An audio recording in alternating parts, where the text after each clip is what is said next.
Hi, I'm Nick, and I'm founder and creative director of NB Studio here in London. Hi, I'm Alan Dyer. I'm also owner and creative director at NB Studio. We've been going since 1997, which is nearly 20 years, and Nick and I previously met at a little-known company you may have heard of called Pentagram.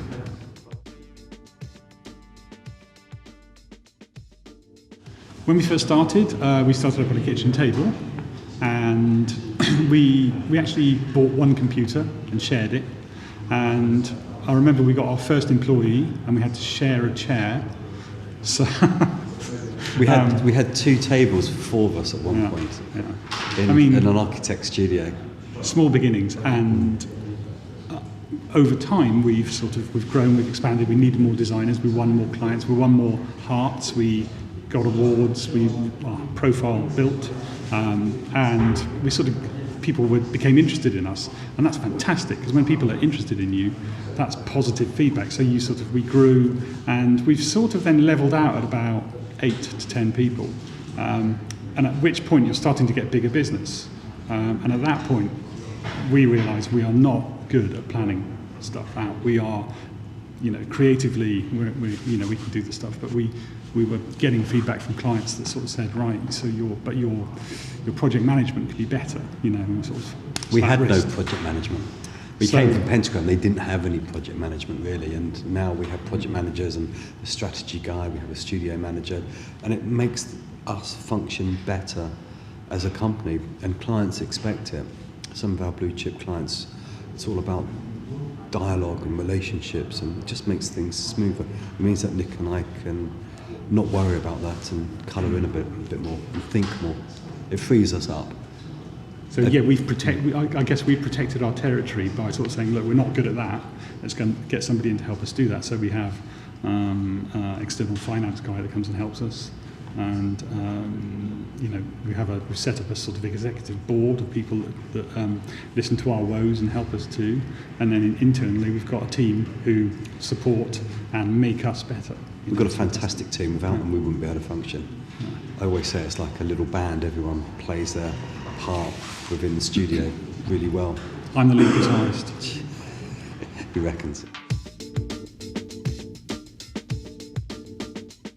We were fiddling around noodling with some words for a play that we were going to put on at Design in Derby, and eventually that became something called Turntable.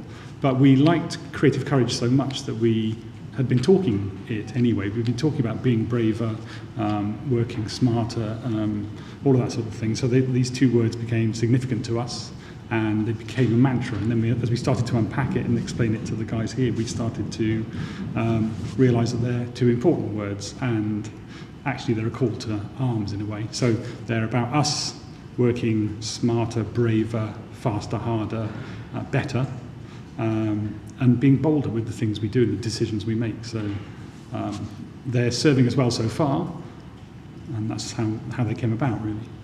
Yeah, as Nick said, it's about being bolder and braver in everything we do, and it makes us question ourselves and keeps us pushing ourselves forward. And that could be anything to do with launches or of a new identity, or just general day-to-day stuff. It makes us put on talks and events at NB Studio. It kind of goes across absolutely everything we do now. We like to keep changing, and we don't want to stay in one place and become boring and tired. Well, we kind of talk about it when we present. If we're in a pitch, we talk about how we work, this process. We've mentioned about creative courage, and we show relevant jobs. And if they buy into that, they want to be part of that. It's all about the relationship between us and the client. And if they want to buy into something extra, then that's great. Then you're going to be working with them for a longer period of time.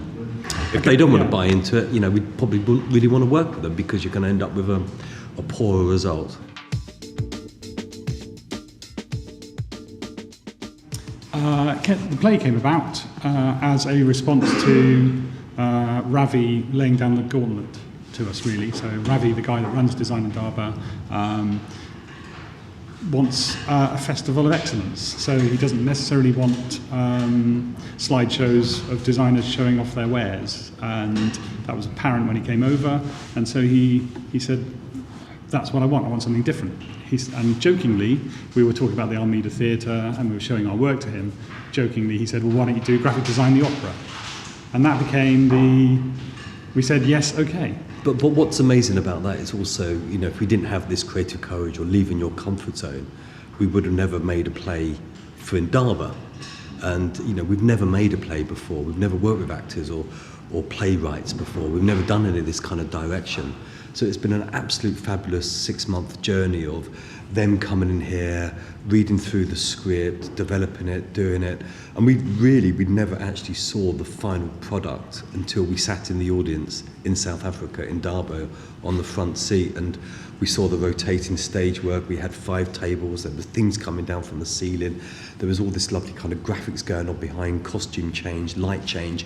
You know, it's like, wow, this is actually happened. And then it started to get claps in between some of the scenes, and you think, well, this is cool, you know, this is not just graphic design. We've gone way past our comfort zone thanks to Ravi challenging us and produced something really we thought was rather special at the time, and much better than us going, we did this because, and we did that because. Actually, this is a 40-minute play all about the process, the pitch process, and about how relationships happen between the client and the designer, and that's the special thing. It's about that dance between the you know, how you make your best work, and that's what came across in this play.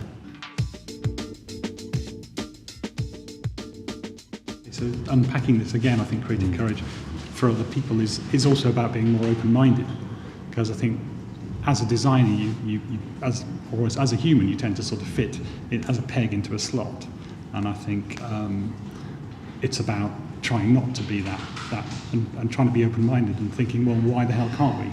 Why can't we do this? Why can't we do that? And I think by our very nature, well, I'm really introvert, and so for me to get on a plane and do a talk or go into a meeting, a room full of people, it takes courage just to do that. And I think we just need that extra push to try different things and to experiment more. And I'd say everybody should be doing that. And it's as much as, you know, walk a different way to work, you know, change your shoes.